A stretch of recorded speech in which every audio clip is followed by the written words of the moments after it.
बाबा दुआरावा हो आमावा के पेड़ावा, आमावा फरेला झोपेदार, आमावा फरेला झोपेदार।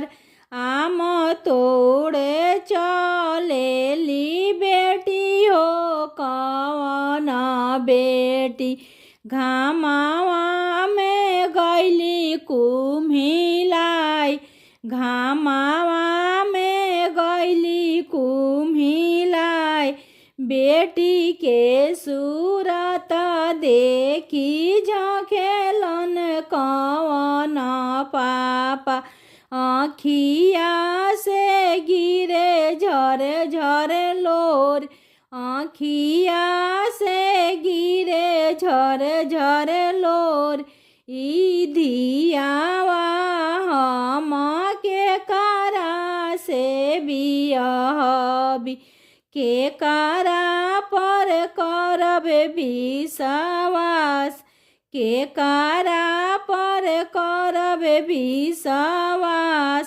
घोड़ावा चढ़ल अइले दुल्हा कवन दुल्हा, ससुर जी से अरज हमार, ससुर जी से अरज हमार। ई धियावा ससुर जी हमारा से बियाही, हमारा पर करी विश्वास, हमारो पर करी विश्वास। एतना बचन जब सुनेली कवन बेटी, आमा धई रोवे आंकवार, आमा धई रोवे आंकवार। हमारा के पापा आमा भेजे दूर देश, केहू नाही आपन हमार, केहू नाही आपन हमार। तोहरा से खास केहू नहीं बाड़े आमा हो, के कारा पर करब विश्वास, के कारा पर करब विश्वास। एतना बचन जब सुनेली बेटी के आमा, सुन बेटी अरज हमार, सुन बेटी अरज हमार।